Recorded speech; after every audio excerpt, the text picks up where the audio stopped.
bringing you guys another prospect for this offseason. Really exciting. We talked earlier about Jalen Waddle and his explosiveness, one of the top playmakers in this group, but it's hard to put him above Rondale Moore, who we're talking about this week. He has been a top playmaker in the college football landscape since his freshman season, came into Purdue and just lit it up from the beginning. It's really impressive, and the prospect model that he has, the profile, is just unreal.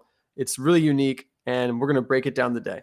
So, as I said, came into freshman year, came into Purdue, and just lit it up. Has an incredible breakout age of 18.2, which puts him in the 99th percentile for all prospects. An incredible stat line of 114 receptions, 1,258 receiving yards, and 14 total touchdowns as an 18-year-old. That is historical production in the Big Ten. And in his first game against Northwestern, had 2 total touchdowns, set an all-time record for total yardage in a game. I mean, this guy just came into the college football league and just lit it up. Now, that looks good for going into the NFL because oftentimes we see players who do really well in college after they've already turned 20, 21, 22.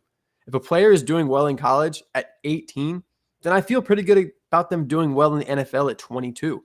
I mean, you have to be able to play up to your competition, and Rondale Moore has proven that he can.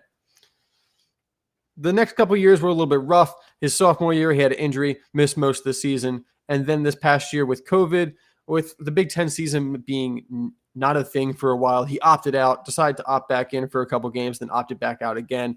It was kind of confusing. But at the end of the day, the tape speaks for him. The measurables are going to speak for him this offseason with the pro day. He's just going to test off the charts. It's going to be incredible. But let's break him down and just watch some film. So in his first game against Northwestern, first game of his college career as a freshman, he comes out and runs a crossing route for a touchdown. Now, this is a route that we see Tyreek Hill win a lot of big plays on. It's a route that really lets him get a free release out of the slot, come across the field, and something that teams are going to use Rondale Moore for a lot in the NFL. So first game as a true freshman, 18-year-old, comes out and does this. People believing that they can win this game. Play fake, down the middle, and caught. What a catch! There's some points. That's the freshman Rondale Moore.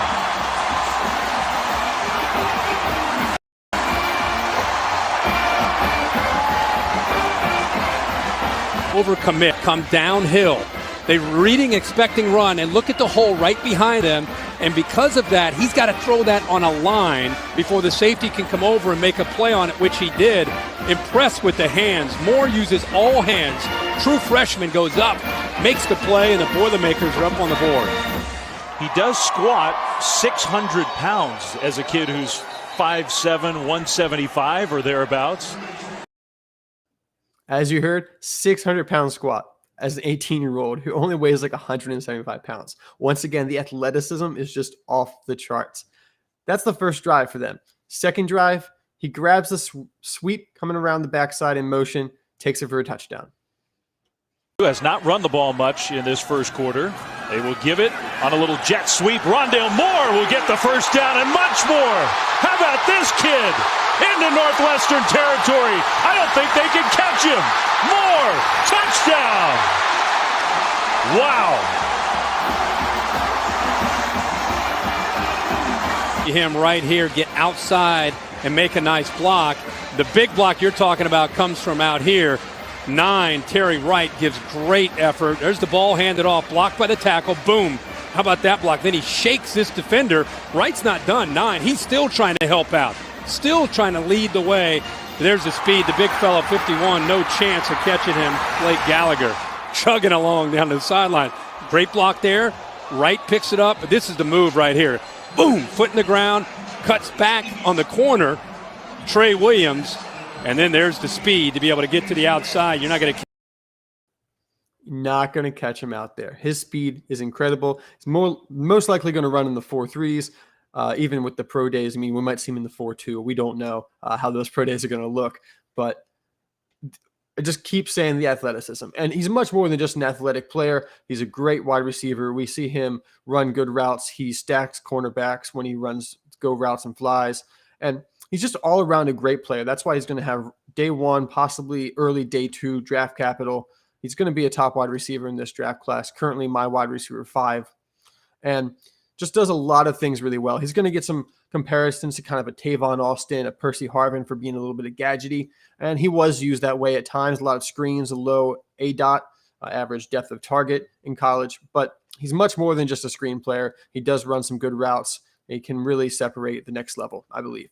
So one more piece of film we're going to look, and this is why any offense is going to be lucky to have Rondale Moore. He is a yak guy. He can make things happen on screens, but he's not just this fast, quick player. He's also strong and powerful for his size. That's why we talked about the 600-pound squat earlier. He's a powerful player. He plays much bigger than his size. From the 15, swings it to Moore. Oh, Moore finding some room where there wasn't any. Finding some power and finding the end zone for the touchdown.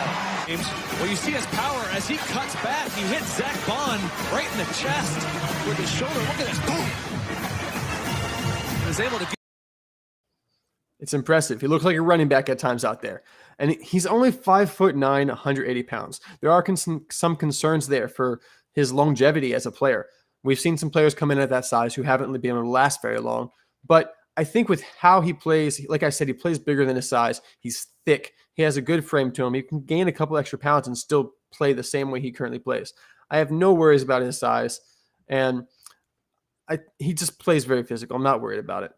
Now, I do think he's a little bit landing spot dependent. He is a bit gadgety at first. I think he has plenty of potential to grow into a great player, especially out of the slot where he looks like he'll have his home in the NFL. But his rookie year in the NFL, I'd expect him to be very landing spot dependent. If he goes to a team with less than creative offensive coordinator, his rookie year might be a little rough. They got to get him the ball. He might not be able to come into the NFL right away and have wide receiver 1 volume. He's not probably going to be a 90 reception guy right away. He's not going to look like Justin Jefferson out there. But if they can get him on screens and sweeps to get him some momentum, get him some confidence to the next level, I could see a lot of great things happening for Rondale Moore. Now, as I said, he's going to test off the charts. And with no NFL Combine this year, we only have the pro days. So it's going to look even better. So let's hold our horses when we see these measurables. They're going to be crazy. There was a video of him recently jumping 42 inches for the vertical. It's going to be great numbers. You're going to go on playerprofiler.com and see some crazy stats, I'm sure. In the NFL draft, he's, like I said, day 1 draft capital, possibly early day 2. I'm looking at the end of the first round, beginning of the second round. That's about where he fits in, depending on what the teams want at that point. His contract's probably going to look similar to T. Higgins, which was a 4-year deal for about $8.5 million total. Giving him a cap hit of around $1.5 to $2 million per year. Some team fits that are really exciting. 2 I want to point out is the New Orleans Saints. They have Michael Thomas and they have Emmanuel Sanders for another year. Traquan Smith has not shown up like they've wanted, and they could really use a good slot receiver. Rondale Moore would be incredible with Sean Payton. I think Sean Payton is a creative coach that will get Rondale Moore involved if they were to pick him up at the end of the first round. And if it's not Drew Brees, if it's Jameis Winston or Taysom Hill, I think either one would benefit from having Rondale Moore in the slot. And Rondale Moore would be able to have free range with Michael Thomas on the outside taking the spotlight of the defense. Another team I really liked is the Detroit Lions in the second round. They have a void of talent in the wide receiver group there. Kenny Galladay is likely going to be franchise tagged. But outside of that, all they have is Quintez Cephas, who is a decent pick, decent stash, but not your top wide receiver kind of guy. I think Rondale Moore fits very well next to Kenny Galladay in that offense, especially with Jared Goff now the quarterback, who has always relied on yak players like Robert Woods and Cooper Kupp. I think Rondale Moore would fit that offense with Jared Goff a lot better than a lot of other players. So that's someone to watch, another team to watch. I think it should be an exciting NFL draft. Rondale Moore's landing spot is going to be really exciting and can really put him at the first round of your rookie drafts, even possibly if it's not so great landing spot. You might be able to pick him up in the second round of your rookie drafts, which would be an absolute steal for his talent. As always, that's all we got today. You can always follow me at Nate NFL on Twitter. Follow Dynasty Owner, Dynasty_owner. Check out the website. Check out the incredible platform, best platform in the business with very challenging Dynasty leagues that if you want to be the best manager out there, Dynasty Owner is the place to do it. Nothing like it out there. So make sure you follow on Twitter. and take care until next time.